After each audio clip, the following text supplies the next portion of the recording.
κάλεσα το Ινστιτούτο, κάλεσα σήμερα και εμένα την Νάταλη για να μιλήσουμε, να απαντήσουμε ερωτήσεις σχετικά με το free speech, το ελευθερία έκφρασης. Η Νάταλη είναι ακαδημαϊκός, ερευνήτρια, διδάσκει σε πανεπιστήμια, στην Κύπρο και στο εξωτερικό. Και οι έρευνες της, τα βιβλία που έγραψε στην Αγγλία ήταν όλα να κάνουν με το free speech. Είναι κάποιοι από τους ειδήμονες στην Ευρώπη για να μιλήσει για τούτο. Και εγώ να μιλήσω για το free speech που την πλευρά της σαν ψυχαναλυτής. Θα το κάνουμε ανθρώπινο, όπως πάντα στη συζήτηση μας. Η Νάταλη έγραψε και ωραία βιβλία, ενδιαφέρεστε, κοιτάξτε στο... Η Δήμονας ένιμε. Ναι, πολλά χάμπολα, αλλά τα βιβλία που έγραψε είναι amazing, γι' αυτό και κάλεσαν πριν να τα publish στην Αγγλία και τα λοιπά. Κοιτάξτε τα και αξίζουν. Okay.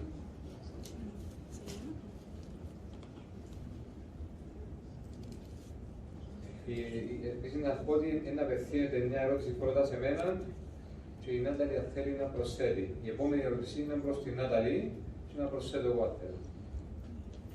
Εκτός από ακούμε. Λοιπόν, η πρώτη μας ερώτηση είναι γιατί αλλάζει ο λόγος μου αναλόγως με ποιον έχω απέναντι μου. Γιατί αλλάζει ο λόγος. Οκ. Για μένα το φαντάζομαι. Αρχίσουμε με μένα. Οκ. Εάν γίνεται εδώ το πράγμα, φυσικά να το ενώσουμε με το θέμα του free speech, δεν υπάρχει, όχι μόνο δεν υπάρχει free speech εδώ, αλλά τούτο το άτομο έχει έναν ταλέντο, το οποίο αξιοποιεί το κάπως λανθασμένα, δεν μου πείτε ποιος είναι. Και το που κάνει είναι ότι μπορεί να συγκόφει, καταλαβαίνει τι θέλει ο άλλος να ακούσει, είναι ταλέντο των γυναικών του, αλλά κάπως έχουν και οι άντρες, σε πιο λίγο ποσοστό. Και τοποθετούνται απέναντι σε εκείνον τον άλλον με το να αλλάξει η φωνή τους, ίσως πολλές φορές να λέουν τι θέλει να ακούσει ο άλλος. Okay. Και τούτο μπορεί να είναι ένα άτομο που είναι ο typical γλύφτης, συνήθως όμως είναι ένα άτομο που εκείνο που τον υποκινεί για να μιλήσει είναι να δει την ευχαρίστηση στο πρόσωπο του άλλου. Μπορεί να είναι τούτο που σας υποκινεί. Κοιτάξτε το πρόσωπο του άλλου. Τι θέλετε να δείτε πάνω σας. Την ευχαρίστηση του πρόσωπου του άλλου. Στο πρόσωπο του άλλου. Και οπότε για να εκφραστείτε, όχι μέσω ελευθερής, όχι με την ελεύθερη εκφράση σας, αλλά υπάρχει μια προσπάθεια να κάνετε το άλλο να νιώθει καλά. Και τούτο να το πάρουμε πιο πίσω έχει να κάνει με το πώς συνδέεστε με την αγάπη. Έτσι, το άτομο να το πάρουμε σε εκείνο το extreme, χάνει την ελευθερία του λόγου του για να αγαπηθεί. Έτσι απλά η απάντηση. Νατάλια, προσθέσεις κάτι? Ναι, κάτι διαφορετικό όμως. Λίγο με τη διάλεκτό μας.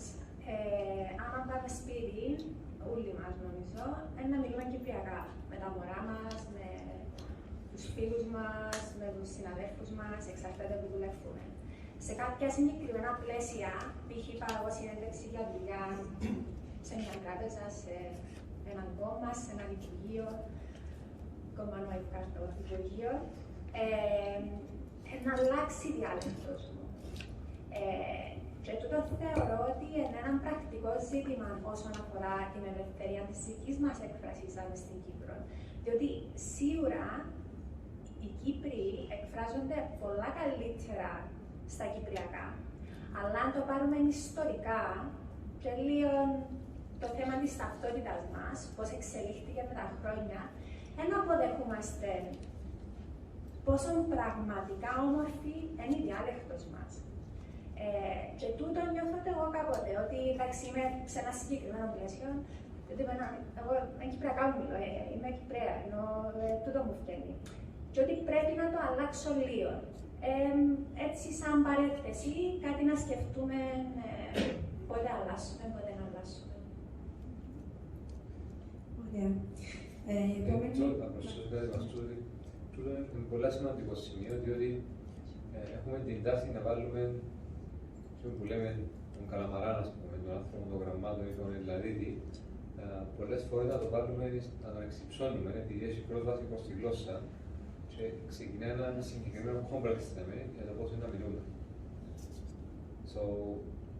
Πολλοί κόσμος όταν να μιλά με την πιο ελλαδίτικη προφορά, το σημείο που είναι η ανωτερότητα του μέσα, όταν μιλάμε τα κυπριακά, είναι κάτι που κάνουμε σε private space, γιατί δεν θέλει να ακουστεί με τον τρόπο. Κάτι άλλο που παραπέμισα. Επόμενη ερώτηση είναι για την Νάταλη. Ποιος ο σκοπός του free speech?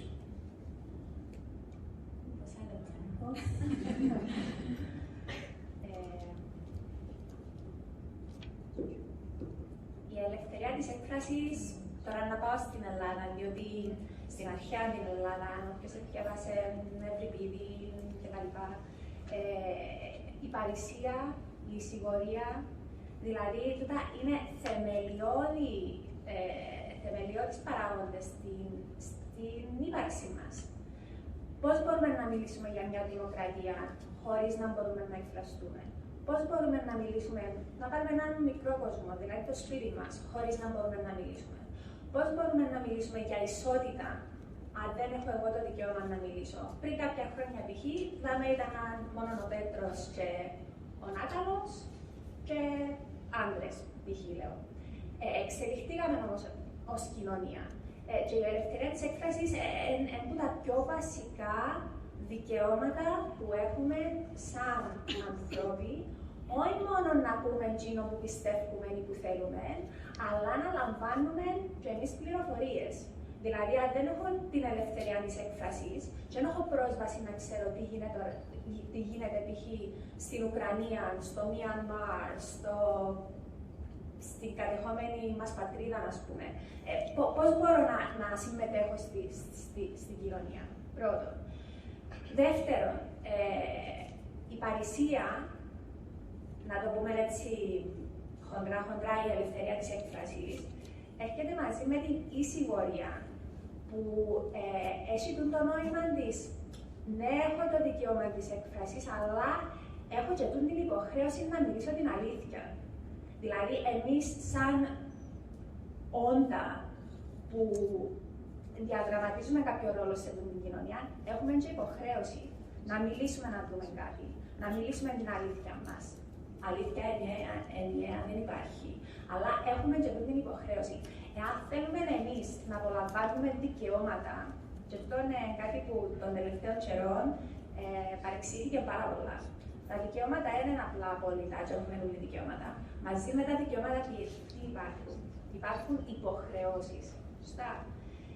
Και η ελευθερία της έκφρασης είναι πολύ σημαντικό σε αυτό το πλαίσιο. Πολλά μικρή απάντηση, αλλά δεν ξέρω, βοήθησα ποιον ερώτησε. Ναι, την ερώτηση ποια είναι η ελευθερία της έκφρασης. Γιατί είναι σημαντική. Ποιος ο σκοπός του free speech? Δεν θα προσθέσω κάτι βατσίνα, διότι εμένα κάλυψε, αλλά θα προσθέσω ότι για τον ψυχισμό του ατόμου είναι πολύ σημαντική. Ξέρουμε από τον Φρόιντ ότι οτιδήποτε, μια ωραία τάκα ο Φρόιντ, ότι και να κρατήσεις κάτι τόσο μυστικά βαθιά μέσα σου αποθυμένα, είναι να ταράξεις το μικρό σου δαχτυλάκι και να σε προώσει, να μιλήσει. Πού πας εκείνα τα οποία είτε ξέρουμε και καταπιέζουμε, ή ακόμα και εκείνα που δεν θέλουμε να ξέρουμε, διότι αν τα ξέρουμε, να έρθουν σε αντίθεση ίσως με ιδέες μας. Πού πας, πας στο σώμα, πού πας. Σου είναι που γίνεται πας στο σώμα. Από άτομα που ξεκινήσαν τις ψυχαναλύσεις τους, η πρώτη περίοδος της ψυχαναλύσης ήταν πιο δύσκολη. Πολλές φορές έλεγαν μου Ιαπώνους ή Ιαπωνικεφάλους που είχαν πας στο σώμα. Σκεφτείτε τι γίνεται μέσα στο σώμα του και τι μπορούσε να γίνει αν με το να εκφράσουν κάποια πράγματα που δεν τους επίεζε κανένας, έπρεπε να μιλήσουν μόνοι τους να εκφραστούν, επίενε το σώμα τους στον πόνο. Πού ήταν να πάει? Έχει γιατρούς σίγουρα στο audience, αλλά σκεφτείτε την ένταση να πάει στο σώμα. Κάτι είναι πρόκειται να δημιουργήσει. Και επειδή κατάφεραν και μίλησαν τα, κάτι απελευθέρωσε από το σώμα του. Την ελευθερία της έκφρασης, με στου το περιεχόμενο που μιλώ εγώ, είναι να μπορείς να αποδεσμεύσεις και κάποια βάρη από το σώμα σου που πολλές φορές δεν είναι απλά η σκέψη που ξέρεις, που είναι και εκείνες ένα κομμάτι, αλλά και ίσως με τη διαδικασία του να μιλάς, στη ψυχανάλυση για παράδειγμα, να βγουν και άλλα πράγματα που they capture, εγκλωβίζαν το σώμα σου χωρίς να το καταλάβεις. Γι' αυτό και ο Παύλος στο Φρόιντ παρέπει ότι όταν θα μιλήσει, δεν θα μιλήσει το σώμα σου. Όχι με τον body language, είναι εκφραστικά. Θυμούμαι ένα ψυχοθεραπευτή, ο Φιλόθεος Φάρος, κάποιοι που θα έχουν ξέρεις, είναι και ιερέας, και έκανε έρευνες πολλές για τον καρκίνο. Και ένα πράγμα που του έκανε εντύπωση ήταν ότι οι καρκινοπαθείς με τους οποίους μίλα, σε εκείνα τα πιο extreme στάδια, ότι δυσκολεύονταν πολλά να εκφραστούν. Δεν λέω ότι ζουν έναν ιατρικό, ξέρεις, αποδειγμένο κτλ. Αλλά μιλούμε για έναν άνθρωπο που δούλεψε πάνω από 5.000 άτομα. Η ελευθερία της σκέψης είναι να μπορείς να εκφράσεις κάποια πράγματα που θέλεις. Είτε ενοχλούσε, είτε όχι, έστω για να είναι το τίμημα. Πολλές φορές δεν μιλούμε για το τίμημα, νομίζουμε ότι θα μας αρέσουν οι άλλοι, θα αρέσουν στους άλλους ανθρώπους, γιατί να μας αγαπούν πιο λίγο. Αυτός είναι ο πιο κύριος λόγος που οι άνθρωποι αποφασίζουν να μιλούν. Η επόμενη ερώτηση είναι πότε σταματά ο λόγος να είναι ελεύθερος. Πότε σταματά ο λόγος να είναι ελεύθερος. Θα συνεχίσω και από πριν. Ο λόγος σταματά να είναι ελεύθερος όταν δεν έχουμε είτε την τόλμη, είτε γιατί υπάρχουν restrictions κτλ. Να εκφράσουμε εκείνο που θέλουμε πραγματικά προς τον εαυτό μας. Είναι η χειρότερη σκλαβιά του λόγου μας. Να πεις του εαυτού σου το ποιος είσαι και να που θέλεις να αποδεχτείς να που θέλεις. Μπορεί να είναι κάτι σεξουαλικό, μπορεί να είναι κάτι με τις σχέσεις σου, μπορεί κάτι με τη δουλειά σου. Και εκείνο που μας εμποδίζει συνήθως είναι κάποιες ιδεολογίες που έχουμε. Για παράδειγμα, μια κοπέλα θέλει να χωρίσει. Σκέφτεται το, μες στο νου της σίγουρη, αλλά η εικόνα, για παράδειγμα, της οικογένειας δεν την αφήνει. Που στο τέλος κάνει παραπάνω κακό του, διότι τι μεταφέρει στα παιδιά του, να μην έσχεις σε μια διαδικασία, ότι το normal είναι να μην έσχεις σε μια διαδικασία που να είσαι δυστυχισμένη. Ακατανοώ ότι έχει προβλήματα πρακτικά, οικονομικά και κάποιες φορές, αλλά that's the way it is.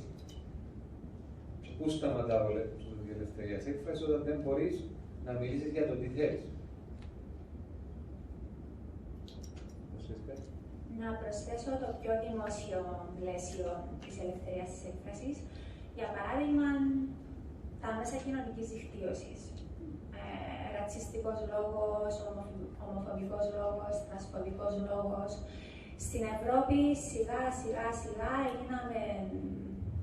πάθαμε μια μανία να βαφτίσουμε διάφορες μορφές λόγου ως κάτι κακό. Εμένα δεν μ' αρέσει και ο ρατσιστικός λόγος, απεχθάνομαι τον. Βάλω κάτι φίλτρα στο Facebook, στο Twitter, δεν τα βλέπω. Το να κατεβεί ο ρατσιστικός λόγος, τώρα μιλώ για λόγο που υποκινεί βία, π.χ. στο Μιανμάρ που έγινε ολόκληρη γενοκτονία χρησιμοποιώντας το Facebook, εγώ εννοώ τα πιο ήπια, παραβιάζει την ελευθερία μας. Και γίνεται και κάτι άλλο. Πάμε πίσω σε εκείνο που είπε ο Φρόιντ για το ότι φτιάχνει μέσα στο σώμα σου. Φτιάχνει και κάπου αλλού. Υπάρχει ένας Νορβηγός ερευνητής, ο Ραβάνταλ, ο Γιάκοπ Ραβάνταλ, ο οποίος έκανε μια μεγάλη έρευνα για το πώς επηρεάζεται το άτομο που ανήκει σε φασιστικές οργανώσεις, ακροδεξιές οργανώσεις, ρατσιστικές οργανώσεις, από νομοθεσίες που περιορίζουν τον λόγο. Και ήβρεν ότι τα άτομα που π.χ. στο Facebook και βγάλουν το Facebook ή κατεβάζουν τα post τους, έχουν μεγαλύτερη πιθανότητα μετέπειτα να πράξουν κάτι βίαιο. Διότι they don't have the vent, like Freud said, the vent of expression. Vent δεν ξέρω τι είναι στα Κυπριακά. Τα μέσα. Ναι, το μέσο, το μικρόφωνο, τζίνο. Και βγάλουν το σε σωματικό επίπεδο. Δηλαδή, παθιοδεύουν κάποιον που μισούν.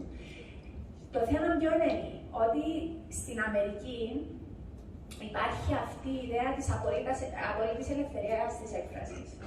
Είναι η πρώτη τροποποίηση του συντάγματος. Απλά σας φέρω ένα παράδειγμα για να δούμε τη διαφορά. Είχε έναν παιδί ο οποίος ήταν στρατιωτικός στο Αφγανιστάν. Πέθανε. Και έκαναν την κηδεία του. Και έξω από την κηδεία ήρθε μια οργανωμένη εκκλησία που είναι αρκετά διάσημη στην Αμερική, με κάτι πανό χυδαία. God hates fags, God hates you, we're all going to hell κτλ. Επειδή ήταν πολλά ενάντια στο ότι ο Αμερικάνικος στρατός έδεχε τον ομοφυλόφιλα άτομα να είναι στο στρατό.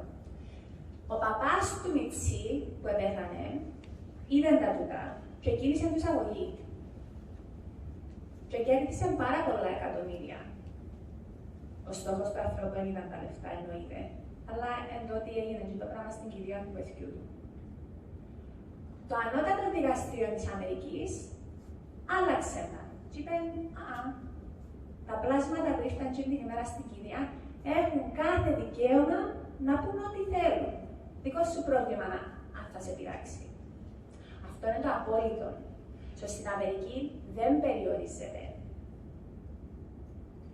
Στην Ευρώπη πήγαμε στο άλλο άκρο, όπου τώρα επεράστηκε νομοθεσία, τουλάχιστον έγινε πολιτική συμφωνία 22 Απρίλη, το ότι θα πρέπει, ακούστε τι να πω τώρα, οι πλατφόρμες όπως το Facebook, το Instagram, το Twitter, το YouTube, τι είναι όλες που μπαίνουμε, να αφαιρούν εντός 24 ώρες παράνομα ή discriminatory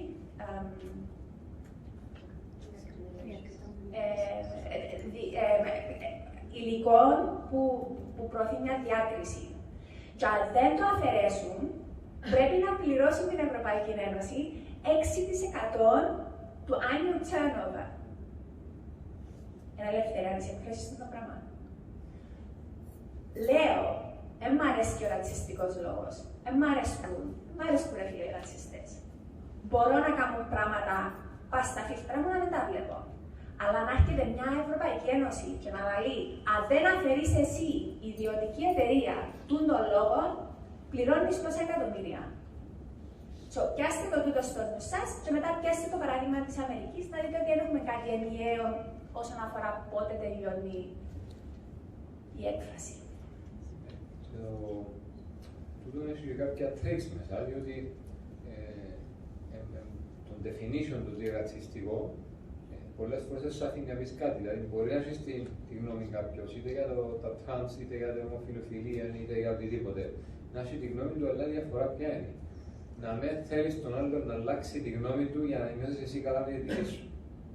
Πολλές φορές όταν ο άλλος έχει μια διαφορετική γνώμη που μας, έστω και πας τα θέματα, νιώθουμε ότι είναι το exception που παρουσιάζεται απειλά τη δική μας ιδεολογία. Και έτσι πρέπει να μας κάνει να σκεφτούμε αν η δική μας ιδεολογία είναι τόσο δυνατή εύτερο. Για μένα αυτό το πράγμα, όταν θέλουμε να κάνουμε submit, να υποτάξουμε τον άλλον να σιωπήσει για να είμαστε εμείς OK, τούτο δεν είναι ελευθερία της έκφρασης. Είναι κατακρίτες που κάνουν οι φασίστες. Πιο παλιά. Απλά να πω βάσει του που είπε ο Πέτρος, είναι πολύ σημαντικό. Πρώτη του μάχητη του 22, η Ευρωπαϊκή Ένωση επέρασε έναν κανονισμό, όχι οδηγία, κανονισμό, σημαίνει ότι πρέπει να εφαρμοστεί, όπου το Sputnik και το Russian TV απαγορεύτηκε.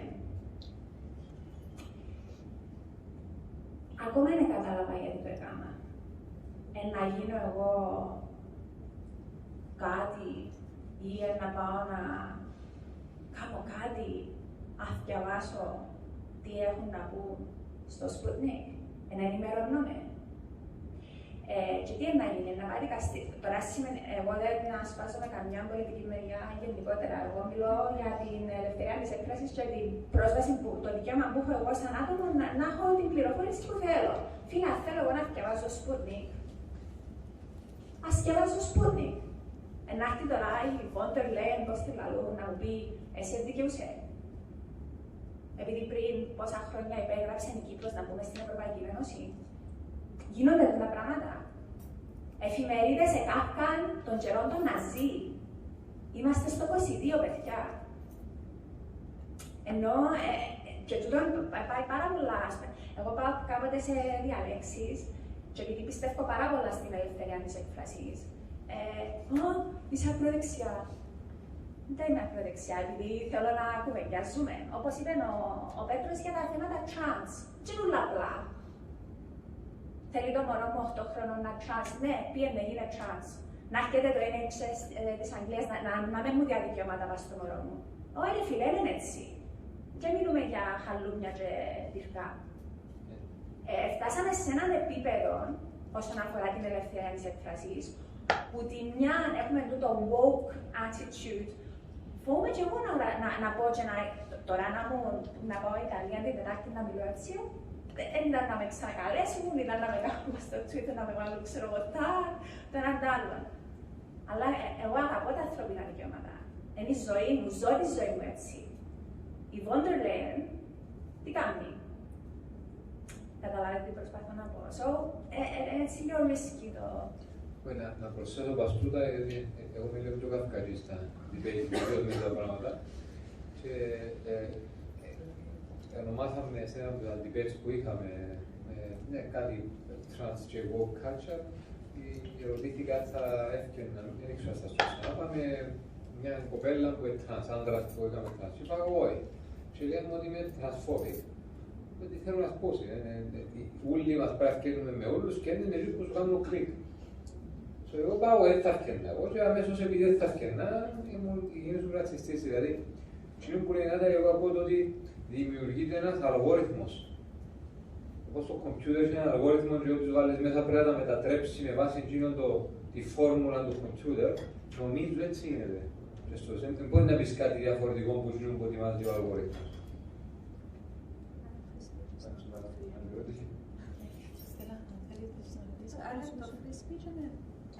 Το free speech είναι καθόλου free, ας πούμε. Προσπαθούμε να κάνουμε παρεμβάσεις για να φύγουμε από το. Τα ρομπότ που είναι παλιά να μας νικήσουν τα ρομπότ εμείς γινόμαστε. Η μία γενιά που τα ρομπότ. Το ότι είσαι πάρα πολλά δύσκολο σημείο, ναι. Και το COVID έκαμε το ακόμα χειρότερο. Με τις διάφορες νομοθεσίες που επεραστήκαν όσον αφορά το λεγόμενο disinformation, misinformation, fake news. Τώρα, ας πούμε, στο Facebook έχουμε τους λεγόμενους fact checkers. Τούτοι άνθρωποι σπουδαίοι, μάγοι, ξέρουν τα πάντα. Και άμα γράψω εγώ κάτι, να μπει τόσο άνθρωπος και να το διαβάσει και να μου πει αν έχω δίκιο. Αν έχω δίκιο, δεν θα μου το κατεβάσει. Based on facts, but εκείνο που κάνει δεν είναι interpretation. Τι σημαίνει facts? It feels like they take things out of context. They do take things out of context, αλλά τώρα που μιλάει η Νάταλη, κατάλαβα ότι όταν χαθεί το free speech, χάνεται και απαγορεύεται η ικανότητα του ατόμου να κάνει interpretation, να ερμηνεύσει την που βλέπει με δικό τον τρόπο. Είναι η ερμηνεία που χάνεται. Η επόμενη ερώτηση είναι για την Ναταλή. Πόσο σημαντικό είναι για τη ζωή μας το free speech?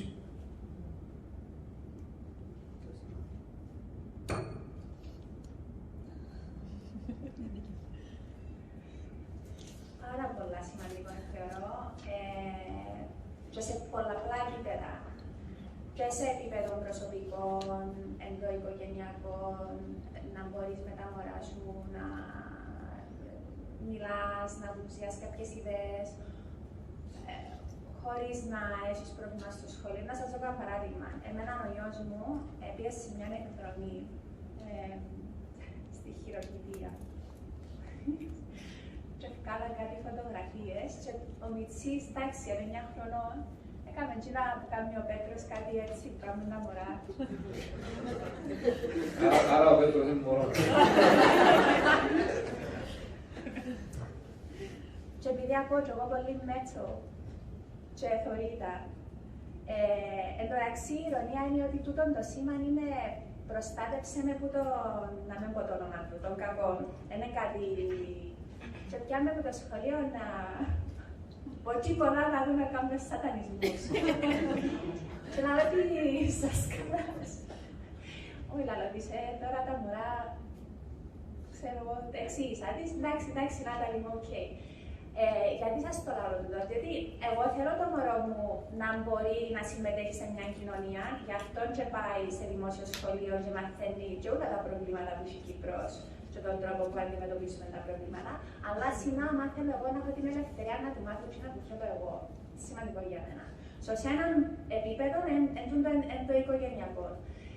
Στη γενικότερη μας ζωή, θεωρώ πάρα πολύ σημαντικό και στην Κύπρο θεωρώ είναι κάτι που δεν έχουμε.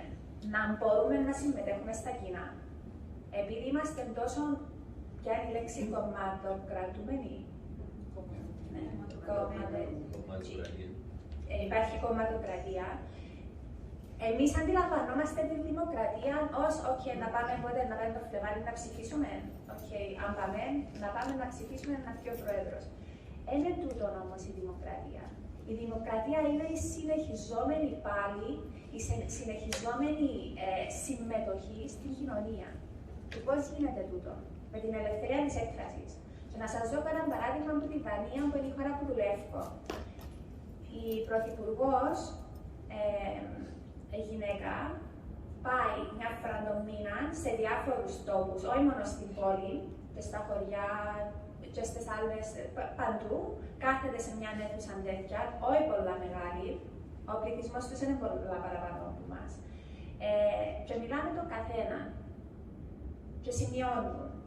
Και έχει στατιστικολόγους, έχει διάφορους και κάνουν πολιτικές βάσεις. Πάει και ακούει τους.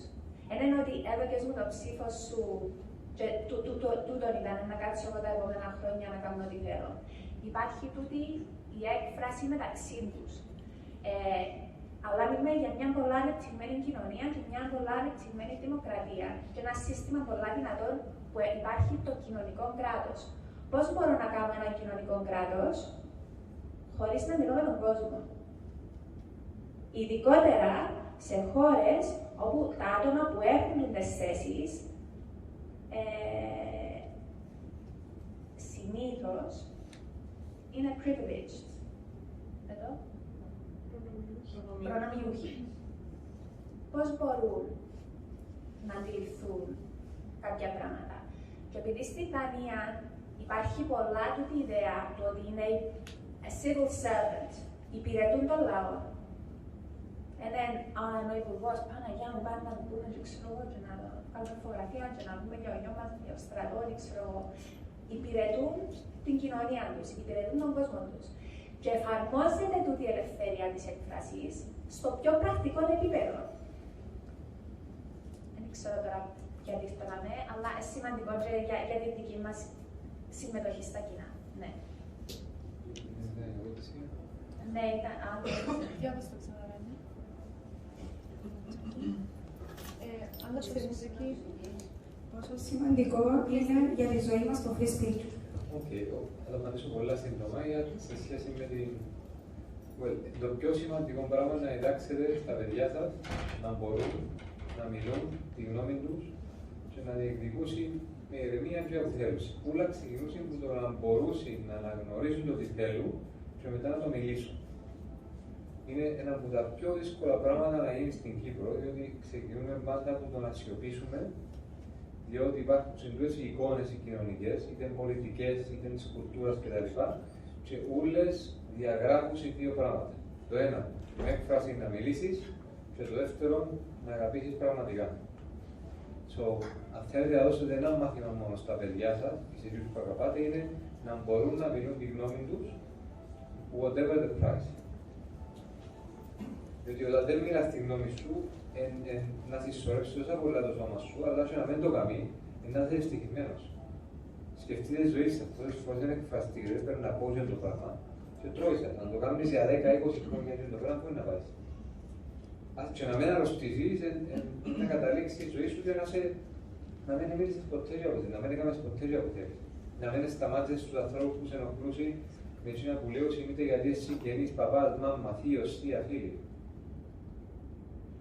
Και απλά που σας ενοχλούσει, δεν σημαίνει πολλές φορές στην Κύπρο σημαίνει ότι αν μιλήσουμε, αν έχουμε ελευθερία της έκφρασης μας, σημαίνει ότι ο άλλος δεν έμαθε θα πάει να τσακωθούν μαζί του. Έχει φορές που είναι έτσι, ναι, αλλά σκεφτείτε, αν ο άλλος δεν μπορεί να παραλάβει τον λόγο σου και να κάνετε μια συμφωνία, μια συνομιλία, σαν φίλο, δεν τα φιλοζένει. Τούτο είναι το αντίστοιχο. Η επόμενη ερώτηση είναι για τον Πέτρο. Η ελευθερία του λόγου κάποιου μπορεί να γίνει φυλακή για κάποιον άλλο? Μπορεί, διότι πολλοί άνθρωποι θέλουν από εμάς να πούμε, ειδικά κάποιοι που είναι πιο τυραννικοί, θέλουν μας να λέμε εκείνα που θέλουν να ακούσουν. Η αλήθεια του σένα, εκείνο που θέλεις να εκφράσεις, μπορεί να μην αρέσει στον άλλο, αλλά δεν έχεις ευθύνη για τούτο. Πολλές φορές λέω, μα είπα το έτσι πράγμα και δεν πρέπει να το πω και έγινε εκείνο το πράγμα. Μα αν του έτυχε εκείνο το πράγμα, η ευαισθησία πώς είναι να κάνει με το δικό του ψυχισμό, δεν με το δικό σου. Εσύ έκαμε στο καλό προαίρετα το πράγμα για να σταματήσεις κάτι ή για να είσαι εσύ καλά. Φυσικά η πραγματική ελευθερία της έκφρασης δεν γίνεται συνειδητά με το να μιλήσω και να υποτάξω τον άλλον και να κάνω νιώθει άσχημα. Τώρα, αν ο άλλος το εκλάβει διαφορετικά, δεν έχετε control πατσίνα. Πρέπει να αφήσετε τους άλλους να λύσουν τα δικά τους θέματα και ερωτήματα. Ναι, μπορεί να γίνει και το πράγμα, αλλά είναι ακριβώς το που σταματά πολλούς ανθρώπους να εκφραστούν. Έχει πιο διαφορετικά πράγματα. Μπορεί να πεις μια κοπέλα είσαι όμορφη και γυρίζει να σου πει, ξέρω εγώ, ότι φανταστείτε, ας πούμε. Να μην της άρεσε, διότι το είσαι όμορφη, έκαμε της κλικ κάτι που ξέρει η μάνα της. Που λέμε το απλό που λέμε το ανθρώπο με καλή καρδιά και που για μέσα το πώς είναι να το παραλάβει ο άλλος, δεν έχετε εξουσία. Αυτό είναι το πράγμα. Μπορεί να το ερμηνεύσει όπως θέλεις. Αν η ερμηνεία που να κάνει βίαιη προς εσάς, δεν χρειάζεται να ακούσετε, ούτε να δικαιολογηθείτε. Αν γίνει φυλακή, δεν είναι πάνω σας, είναι πάνω στον άλλο. Και αυτό που λέμε πριν με κάποια δικαιώματα με τα τρανς, πολλές φορές τούτες οι ιδεολογίες προσπαθούσαν να σε κάνουν εσένα να αλλάξεις τον τρόπο που σκέφτεσαι ή πιστεύεις για να είναι ο άλλος καλά. Μα δεν σημαίνει ότι πιστεύεις κάτι αντίθετο, ότι είσαι επιθετικός μαζί τους. Μπορεί να μην ενοχλάς κανέναν, αλλά τούτη είναι η ιδέα σου. Τούτοι θέλουν να αλλάξουν την ιδέα σου. That's violence. Τούτη είναι η ιδέα. Όχι το ότι εμείς δεν συζητήθηκε ο άλλος. Λέω ένα ακραίο παράδειγμα κάποτε, ότι πραγματικό περιστατικό του, κάποιο δεν έκανε επίθεση σε κάποιον άτομο τρανς, αλλά όταν εκφράσει τη γνώμη του, πραγματικά σέβεται του. Δεν ενόχλαν κανένα δεξιό, αλλά πιστεύει έτσι ότι είχε τα δικά του πιστεύω. Και ήταν καθόλου επιθετικό του τότε. Το άλλο άτομο έκανε απόπειρα αυτοκτονία.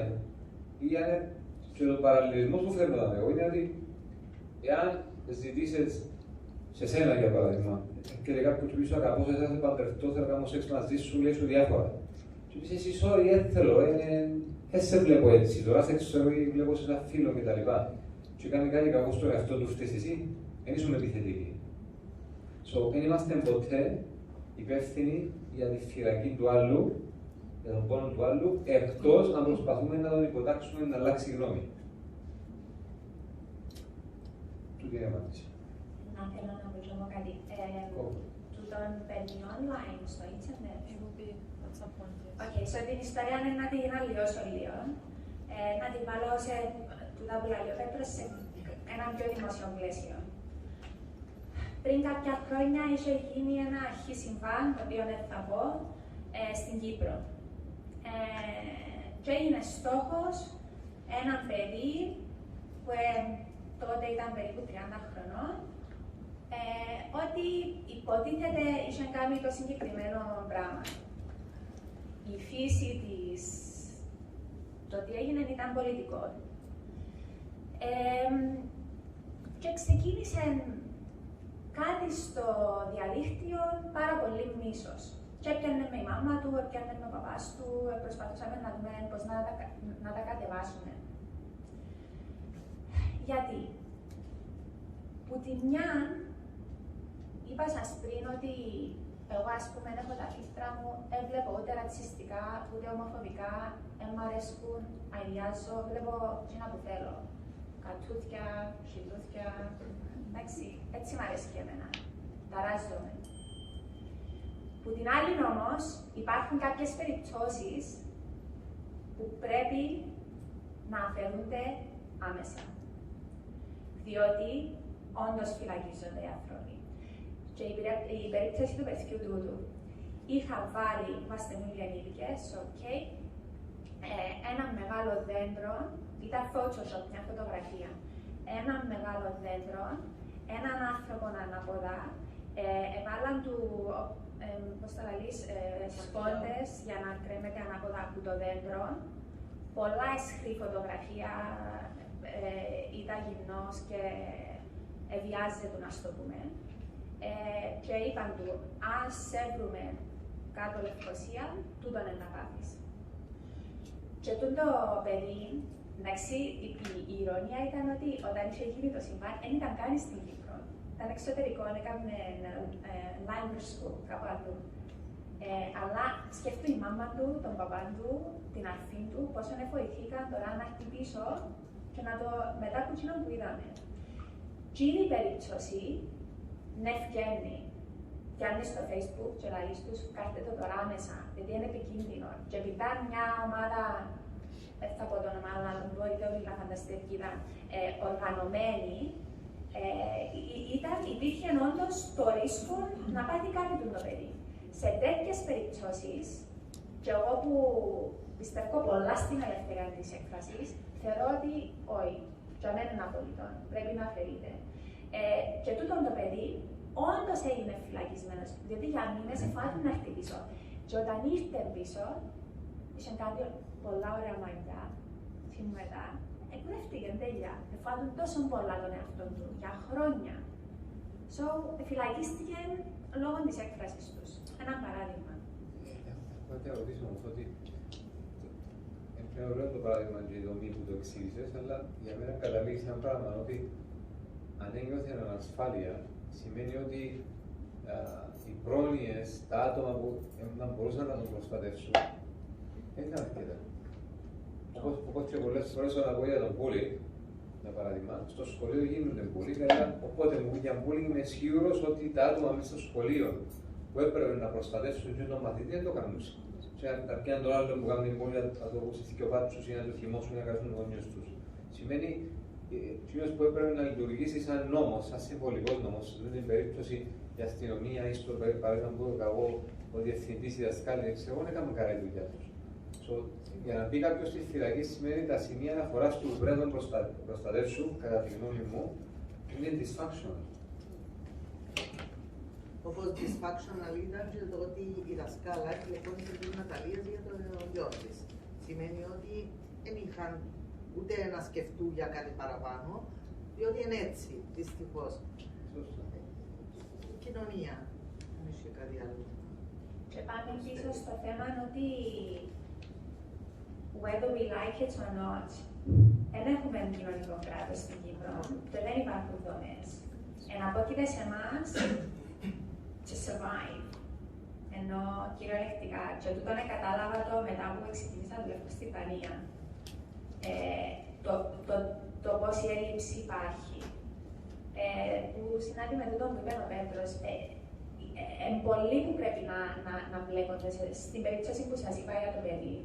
Και η αστυνομία, και το γραφείο ευημερίας, και κάποιοι άλλοι. Αλλά εντάξει, είναι λυπής γενικότερα. Ίσως το πιο βασικό πράγμα να ξεκινούμε με τη βάση είναι από την οικογένεια. Αν τούτα πράγματα τρομοκρατούν το παιδί και πολλές φορές τον άτομο το τρομοκρατούν ώστε να μην ευκεί από το σπίτι του, να αλλάξει τα μαλλιά του κτλ. Σημαίνει τα πολλά βασικά σημεία αναφοράς που πρέπει να τον προστατεύσουν, όπως να πάει μια κοπέλα επειδή έρθει με ο άντρα του στην αστυνομία, πολλές φορές τι γίνεται. Λέμε τους, με κάνεις τίποτα, δεν πελότσινος, είσαι όνομα. Εμάς σου λέει ότι είσαι αστυνομικός, φυσικά δεν θα τρομοκρατήσει. Άκουσα αρκετές περιπτώσεις. Ναι, και αν δεν γίνεται φυλακή.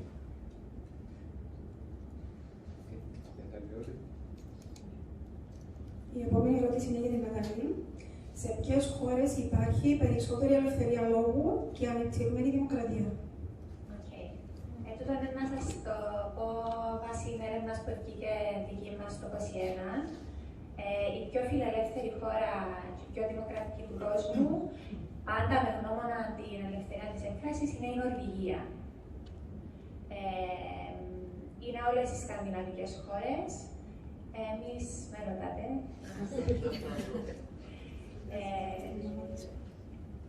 Λοιπόν, το ενδιαφέρον ποιον είναι. Η Γερμανία. Η Γερμανία είναι μια δημοκρατική χώρα, όπου υπάρχει κράτος δικαίου. Νομίζω συμφωνούμε με αυτό. Άσχετα τις πελάρες που κάνουν κάποτε μέσα. Είναι μια δημοκρατική χώρα. Το 2017 περάσαμε μια νομοθεσία που λέγεται το NetzDG, που βασικά λέει αν μια πλατφόρμα, υπάρχει πλατφόρμα ενώ Facebook, YouTube, υπάρχει στη Γερμανία και έχει πάνω από 2 εκατομμύρια χρήστες στη Γερμανία, έχει τις ακόλουθες υποχρεώσεις. Εάν εγώ, για παράδειγμα, είμαι στη Γερμανία και πω τούτο που έγραψε η Μοίρα είναι insulting, προσβλητικό. Το Facebook μέσα σε 24 ώρες πρέπει να το βρει, να το αξιολογήσει και να το κατεβάσει. Και αν δεν το κάνει, πληρώνει 50 εκατομμύρια ευρώ στη Γερμανία. Μα τι σημαίνει προσβλητικό? Εγώ δεν ξέρω πάντως και μάχομαι πολλά χρόνια κατά λαγορισμούς. Το ενδιαφέρον της Γερμανίας όμως είναι τι? Η ιστορία της. Το ολοκαύτωμα και μετέπειτα η εκπαίδευση που έγινε στα πλαίσια του Never Again. Πώς έχουμε εμείς το δεν ξεχνώ, εκείνοι έχουν το Never Again. Η ιστορία επηρέασε πάρα πολλά τη Γερμανία, το πώς αντιλαμβάνεται την ελευθερία της έκφρασης στο διαδίκτυο, αλλά όχι μόνο. Αλλά τι έγινε? Μέσα σε 2 χρόνια, τούτη η νομοθεσία έγινε copy-paste που? Στη Βενεζουέλα, στη Λευκορωσία, στη Ρωσία, στις Φιλιππίνες, στη Σρι Λάγκα, στην Τουρκία. Ο Ερντογάν λέει, ευτυχώς οι Γερμανοί είχαν πολλά ωραία νόμο, να το κάνουμε, αφού μίλαν και όλο το τούτο. Ναι, αλλά ο Ερντογάν, άμα βαστάζει την νομοθεσία, δεν είναι επιδικόφτητο αν εγώ είπα κάτι κακό στη Μοίρα. Έχει τόσο εργαλείο αποσιοποίησης. Τα δημοκρατικά κράτη, για να κλείσω, πρέπει να είναι πολλά προσεκτικά στο πώς αντιμετωπίζουν την ελευθερία της έκφρασης και να διούν και κάποιον, πώς το λέμε, να έχουν κάποια αυτοπεποίθηση στον κόσμο. Και είμαστε όλοι παλαβοί. Και εγώ, αν μου πει κάτι, πολλές φορές ακούω πολλά κακά, ή για τη δουλειά μου, ή για το χαρακτήρα μου, τι σημαίνει ότι πρέπει κάποιος συνέχεια να με προστατεύει. Κάπου πρέπει να υπάρχει και μια αυτονομία. Να μην υπάρχει έναν κράτος τόσο paternalistic. Ναι. Να προσθέσω ότι εγώ αυτό που βλέπω να γίνεται είναι ότι δημιουργούνται σιγά σιγά, εκτός από το Facebook, αρχίζοντας το Facebook και κάποιους άλλους οργανισμούς μεγάλους, αρχίζουν αλγόριθμοι. Και ο αλγόριθμος τι είναι να κάνει, να πιάσει λέξεις κλειστικά, να πιάσει εκφράσεις κλειστικά, αλλά δεν θα δει το περιεχόμενο, δυσκολεύει και το περιεχόμενο. Για παράδειγμα, μια διαφήμιση στο Facebook που ήταν να γίνει μια συζήτηση για τη σεξουαλικότητα. Έγινε μπαν. Έγινε μπαν και δεν μπορούσα να την πάρω πάνω, διότι έπρεπε να αλλάξουν όλες οι λέξεις. Αν αλλάξαν όλες οι λέξεις, έπρεπε να αλλάξει και το concept που ήταν να δει ο άλλος, ο πελάτης που θέλει να δει για τη σεξουαλικότητα, η ενδιαφερόμενη. Έφτασε σε έτσι ακραία σημεία που πολλά ρομποτικές για αντιδράσεις, αλλά και ρομποτικός ο τρόπος που να πρέπει να τα γράψουν. Και τούτο βλέπω το παραπάνω με την κοινωνία και σκέφτομαι γιατί. Δεν είναι μόνο με τις ιδεολογίες που αλλάζουν, αλλά αν τους παρατηρήσετε ο τρόπος που κινούνται είναι σαν τα video games. Σαν τα video games. Έχουν πάνω τους κάποια πράγματα που μπορούν να εκφραστούν. Το μεγάλο πρόβλημα κατά τη γνώμη με εμένα είναι ότι όλα πάσουν με βάση ένα αλγόριθμο και δεν επιτρέπεται η υποκειμενική ερμηνεία. Για μένα χάνεται η ελευθερία του λόγου όταν δεν μπορεί η Στέλλα, η Μαρία, η Οργούλα να δώσει τη δική της ερμηνεία βάσει κάτι που γίνεται, χωρίς να είναι επιθετική προς τον άλλο και να σέβεται την ερμηνεία του άλλου. Είναι η ερμηνεία, η ικανότητα να ερμηνεύσουμε κάτι που γίνεται, και τούτο που ξεκίνησε εσείς 2 δεκαετίες τώρα και γίνεται και στην κλινική ψυχολογία και στην ψυχιατρική. Θέλουν να φύγουν των ειδικών που να μπορεί να ερμηνεύσει τις ιδιαιτερότητες του ατόμου. Ξεκινώντας που για μένα, πάμε και σε άλλα πράγματα. Τούτος, η δημιουργία του αλγόριθμου και η απαγόρευση της ερμηνείας. Να θέλω να προσθέσω κάτι αν γίνεται. Τούτο με τους αλγόριθμους για μένα αγχώνει με πάρα πολλά. Για διάφορους λόγους. Να σας δώσω κάποια παραδείγματα. Όταν ένας αλγόριθμος γίνεται, φτιάχνουμε τον αλγόριθμο. Ποιος το φτιάχνει? Ο άνθρωπος. Σωστά. Ο άνθρωπος, έτσι όλοι μας έχουμε κάποιον bias μέσα μας, έτσι είμαστε ουδέτεροι. Αυτό είναι το πρώτο. Το δεύτερο, είχε γίνει μια μεγάλη έρευνα στο Twitter που έδειξε ότι οι αλγόριθμοι του Twitter εκατεβάζαν κατά 70% παραπάνω tweets που ήταν γραμμένα στη διάλεκτο των Αφροαμερικάνων. Γιατί, επειδή όταν ετοιμάζεται τον κοινός αλγόριθμος, κάποιες λέξεις που στη διάλεκτο τους είχαν μπει ως απαγορευτικές. Πρώτον. Δεύτερον, όταν είχε γίνει η γενοκτονία στο Μιανμάρ, πολλά άτομα με πρόσβαση στο Facebook είχαν βγει για να μιλήσουν, για να κάνουν, για να φτιάσουν και το ένα και το άλλο. Το Facebook, επειδή πάλι είχε κάποιες λέξεις που αφέραν, αντί να αφαιρεί τα post που προωθούσαν την γενοκτονία, αφέραν τα post του απλού του κόσμου και αισιοπούσαν. Αισιοπούσαν τους βασικά. Διότι μην ξεχνάτε ότι έτσι μόνο αγγλικά που μιλούμε στο Facebook και στο YouTube. Σκεφτείτε εμείς που μιλούμε κυπριακά με λατινικούς χαρακτήρες. Ποιος αλγόριθμος να μπορεί να ανταπεξέλθει σε τούτο? Αυτό είναι το δεύτερο. Το τρίτο, όταν υπάρχει, αλλά τέλος πάντων, ο πόλεμος στη Συρία, υπάρχει ένα news agency, λέγεται Question News Agency, που είναι από τα πιο ανεξάρτητα outlets, ας πούμε, που υπάρχουν στη Συρία. Και τούτοι έκαναν πολύ reporting για το τι έγινε του, ανεξάρτητο. Και το YouTube μια ημέρα κατέβασε 6.000 βίντεο. Μα κυριολεκτικά ήταν η μόνη πηγή που είχαμε να δούμε παιδιά που γίνεται. Γιατί, επειδή χρησιμοποιούν το photo DNA, μια μορφή που μπαίνει στον αλγόριθμο, που είναι για έτσι πράγματα, είναι για τη γλώσσα που θέλει ερμηνεία, για άλλα πράγματα. Π.χ. child abuse. Όταν έχετε images child abuse, εννοείται κατεβαίνουν την ίδια ώρα με αλγόριθμους με όλα. Τούτα ναι. Αλλά δεν γίνεται να βάλει στον ίδιο αλγόριθμο που να αντιληφθεί μια εικόνα of child abuse, να θκευάσει, να καταλάβει και να αφαιρέσει τι γράφει ο δημοσιογράφος στη Συρία. Δεν γίνεται. Και εκείνο που βλέπουμε πάρα πολλά είναι ότι επηρεάζονται τούτες οι μειονότητες που τάχα η Ευρώπη, ας μείνουμε στην Ευρώπη, προσπαθεί να προστατεύσει. Ο αλγόριθμος όσον αφορά την έκφραση είναι πάρα πολλά επικίνδυνος.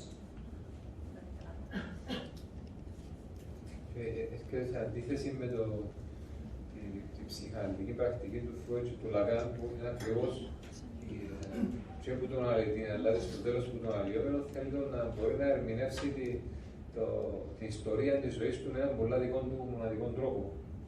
Και ο αλγόριθμος της ψυχιατρικής, για παράδειγμα, της ψυχολογίας, θα απαγορεύει το πράγμα. Ενώ ακριβώς η ψυχιάτρηση είναι να σε ευκάλει από τον αλγόριθμο και να μπορείς να ερμηνεύσεις κάτι με τον δικό σου τρόπο, να έχεις τη δική σου φωνή ή να το καταλήξουμε στην ελευθερία της έκφρασης της δικής σου. I would like to add to this what you were saying related to the algorithm. Που πρόσεξα ότι, ας πούμε, Facebook, it feels like we have to create a new language as well. For example, I will put an ad on the Facebook which says date με ερμηνεία και βγάλει με Facebook ότι είμαι dating site, γιατί γράφει date. Και απαγορεύεται να βάλω διαφημίσεις. Είναι μια λέξη που μπορεί να σημαίνει δύο πράγματα και διαλέγει να σημαίνει date, παραμερομηνία. So it feels like I have to create completely new language to be available for people out there. Να διαβάζω και να που έχουμε προσφέρουμε, επειδή με κάνει restrict να εκφράζω το πιο απλό, μερομηνία. Can I respond something to it? Okay. When we take, sorry, όταν πιάσουμε σε consideration, anyway, υπόψη, λάβουμε υπόψη μας το ασυνείδητο, όπως το εξήγησε ο Φρόιτ και ο Λακάν, τότε είναι ακριβώς το αντίθετο του που λέει, διότι το ασυνείδητο είναι κάτι που διαχωρίζει τα ζώα από τον άνθρωπο, ακόμα και το σχήμα που έχει σχεδόν 99% των DNA το ίδιο με εμάς, είναι ότι τα ζώα δεν έχουν κώδικες, αλλά δεν έχουν τη δυνατότητα να έχουν double meanings, διπλά νοήματα. Δηλαδή τον date, που είσαι εσύ, με τον date. Okay? So, τούτα τα πράγματα ακόμα δεν μπορούν να τα δείξουν ούτε και κάτι scans που κάνουν για τον εγκέφαλο και βλέπουν τις σκέψεις κτλ. Δεν βλέπουν τις σκέψεις σου, βλέπουν συντονικά που γίνεται άμα σκέφτεσαι, αλλά τούτα τα μηχανήματα δεν μπορούν ούτε με πόμπερ να δουν τα διπλά νοήματα. So, οι αλγόριθμοι που δημιουργούσαν κάτι που δημιουργούν της παράνοιας, ότι έχει ένα meaning για όλους και μια γλώσσα που πρέπει να μεθεί για όλους. Είναι ακριβώς το μόνο επικίνδυνο. Well, there is another thing. They say you can complain, let's say. And this is reason why you want to place complaint, which you do. Let's say personally I tried, and it was never respond. I never received any response to it. It's still banned. So it's like there is no human behind that who can consider your personal case, because it's not a date, but date that is going to be a seminar, for example. So it feels like your speech is completely blocked, not even received. That's true. Να πάμε για ένα μικρό break για 5 λεπτά. 5 λεπτά.